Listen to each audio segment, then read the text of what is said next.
It started with the sound of gravel crunching beneath tires on a road that only I should have been driving. My family's cabin sat tucked against the still waters of Lake Pine, handed down through generations, a piece of quiet refuge far from the noise of town. That morning I had come up to clear brush along the shoreline and patch the wooden deck when the sound broke my rhythm. I looked up and saw a silver SUV sliding into my driveway, its chrome glaring in the sunlight like a warning. And when the door swung open, my stomach dropped. Out stepped Karen, our neighborhood's self-appointed enforcer, a woman who carried herself with the arrogance of royalty and the cruelty of a wolf guarding stolen territory. She didn't wave. She didn't greet me. She marched straight up the steps like the cabin was hers and demanded, "Hand over the keys. This property is under HOA authority now. You're out." My hand froze on the hammer, disbelief crashing over me. "Excuse me," I managed, my voice cracking with shock. "This is my family's cabin. My deed, my name, my right. You have no authority here."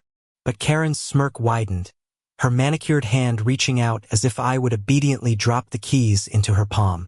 "You clearly don't understand. The HOA voted to annex the lakefront lots. That means this cabin is ours. Now be smart about it before I fine you into bankruptcy." Anger surged hot in my veins. This was no suburban street with manicured lawns.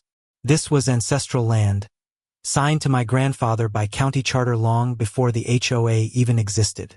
But before I could speak, Karen pulled out her phone and jabbed at the screen.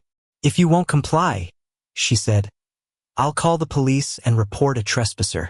Let's see how they like finding you squatting in a home you don't own." And she did it. Right in front of me, with her voice dripping false panic, she dialed 911. "Hello, yes. There's a dangerous man refusing to leave HOA property. He's threatening me. Please hurry." I stood frozen, fury tangled with disbelief. She was trespassing, stealing my family's home, and she had the gall to call the law on me? Neighbors across the lake, hearing the echo of her shrieks, began drifting toward the shoreline, some climbing into rowboats to see what was happening. I spotted familiar faces: Paul from the north dock, Maria from the old stone cottage whispering among themselves, phones raised, recording every second. When the first squad car arrived, sirens slicing through the pines, Karen rushed down the steps like a stage actress, flinging her arms wide. "Officers, thank God you're here. This man is violent. He refuses to leave my property. He's trying to steal this cabin from the HOA." She pointed at me like she was condemning me to the gallows. The officers, wary, turned toward me. My pulse hammered in my ears, but I forced my hands steady as I reached into my vest and pulled out a leather folder. With deliberate calm, I flipped it open to reveal the deed, notarized and signed, yellow with age. "This cabin," I said evenly, "has been in my family since 1953. This woman is trespassing." Karen's face flickered for a moment, but she recovered fast. She shrieked louder, insisting the documents were forged, insisting the HOA had jurisdiction. She even dragged her teenage son forward, pushing him to parrot, "Yeah, my mom says this is ours now." The officers shifted uncomfortably. It was one neighbor's word against another's. It would have been, if not for the cameras. Paul's voice rang out from the shoreline. "Check the county records. That cabin's been in his family forever." "Karen's lying," his wife chimed in, Maria raising her phone high. "I've got video of her barging in without permission." The officer's eyes narrowed, and one asked Karen for proof of ownership. She stammered, produced nothing, and instead waved a crumpled HOA newsletter like it was a binding legal decree. That was when the twist came. Another car pulled up, this one unmarked. Out stepped Detective Alvarez, a man I knew from years of joint operations. He surveyed the scene with a sharp eye, then broke into a thin smile when he saw me. "What's going on here?" Karen rushed to him like a savior, spilling her rehearsed lies, clutching his sleeve. But Alvarez raised a hand for silence and turned to me. "You got your paperwork?" he asked. I handed him the deed, and his brow furrowed as he read. Then he pulled out his tablet, tapped through county records, and nodded slowly. "It checks out. This cabin is his. Always has been. He turned to Karen, his voice suddenly hard. Ma'am, you're not just trespassing. You filed a false police report. That's a crime. The gasp from the crowd was a wave crashing on shore. Karen's face turned crimson, her mouth opening and closing like a fish out of water. No, two didn't know. The HOA newsletter, she stuttered. But her words were drowned out by the neighbors' jeers. One shouted, We're sick of your lies, Karen. Another, You've bullied us long enough. Cameras zoomed in, capturing every bead of sweat dripping down her temples. The officers moved in, handcuffs glinting in the sunlight. Karen thrashed, her voice breaking into wails. You can't do this to me. I'm the HOA president. I make the rules here. But the clang of metal against her wrists silenced even her son, who stepped back wide-eyed as his mother was led toward the squad car. As the crowd murmured, Alvarez leaned closer to me. You should know, he said quietly. We've been investigating her. Fraud, harassment, misusing HOA funds. This stunt just gave us the leverage we needed. Relief and shock coursed through me in equal measure. Not only had she tried to steal my home, she had been running deeper scams beneath everyone's noses. The neighbors erupted into applause as Karen was driven away, her shrieks muffled behind glass. I stood on the deck of my cabin, staring out at the lake, the water shimmering like a mirror. For the first time in years, I felt the weight lift. But I also felt the raw ache of the near miss, how close she had come to flipping the story, to painting me as a criminal in my own home. That night, I sat by the fire pit with Paul and Maria, their laughter mixing with the crackle of flames. They thanked me for standing my ground, for not letting Karen's lies bury the truth. And as the flames licked the night sky, I realized something deeper. Karen's downfall wasn't just my victory.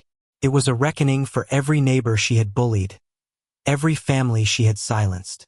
Her empire of fear had finally collapsed, not because of one man, but because a community stood together.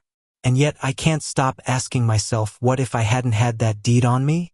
What if the detective hadn't shown up in time? What if her lies had been enough to twist justice against me? That thought still chills me. So now I leave it with you. If your neighbor called 911 on you while trespassing on your land, flipping the truth against you, what would you have done? Would you have fought back? Or walked away? Was her downfall the justice she deserved? Or should it have gone even further? Share your thoughts, because in stories like this, the line between right and wrong belongs to all of us. The night after Karen was hauled away from my cabin, I couldn't sleep. The fire pit embers had burned down to ash. The lake lay still under the stars, yet my chest was heavy. Not with fear anymore, but with the weight of what could have happened if things had gone differently. One call, one lie, one trembling voice describing me as a violent trespasser. That was all it took to nearly flip the story upside down. I sat on the deck long after Paul and Maria left, staring out at the water my grandfather used to fish, remembering how he used to say, "Land is more than soil, it's legacy. You defend it with truth, or you lose more than just ground." By morning, the story had exploded beyond our lakeside. Local news anchors replayed the bodycam footage of Karen shouting that she was the HOA president, demanding my arrest. Headlines called her Lake Karen. Viral clips of her son casually admitting, "We just wanted a bigger cabin," spread like wildfire. My phone buzzed non-stop, friends, colleagues, even strangers thanking me for standing my ground. But with the flood of attention came the storm. Karen had posted a long statement from the county jail, claiming she was framed, that I had conspired with the detective, that the entire neighborhood was against her out of jealousy. She called me a thief in uniform and swore she would sue every last one of us. That was the moment I knew this wasn't over. The prosecutor pressed charges: trespassing, filing a false police report, attempted fraud. But the deeper investigation Detective Alvarez hinted at was now moving at full speed. HOA funds had vanished, siphoned into shell accounts. Contractors claimed Karen had demanded kickbacks. A paper trail of altered documents pointed straight at her. Suddenly, the fight wasn't just about my cabin. It was about years of corruption wrapped in one woman's arrogance. The trial began 3 months later, and the courthouse buzzed like a hive. Reporters lined the steps, cameras flashed, neighbors filled the gallery, united by years of quiet resentment finally given voice. Karen entered in a dark suit, chin high, lips pursed, trying to look untouchable. But her wrists trembled when the judge asked her to state her name. The prosecutor wasted no time. He laid out the cabin trespass case, first showing the deed, the footage of her marching up my porch, the 911 call recording where she painted me as a dangerous intruder. The jurors' faces tightened. Then came the twist: witnesses. Maria testified how Karen barged into the cabin, ordering me out. Paul described her threatening him months earlier with HOA fines for building a dock he already had county approval for. Then, in a gasp-inducing moment, Alvarez revealed bank statements showing HOA funds routed into an account Karen used for personal spa trips and a new boat. The courtroom murmured like a storm brewing. Karen's lawyer tried everything, painting her as a victim of confusion, claiming the HOA board had voted unanimously for expansions, even suggesting I provoked her. But the cracks widened with each cross-examination. When asked if she had ever obtained county approval for annexing the lake lots, Karen snapped, "I don't need approval. I am the HOA." The judge's gavel slammed hard, reminding her that no one was above the law. The moment of collapse came when her own son was called to the stand. Nervous, fidgeting, he tried to follow her script.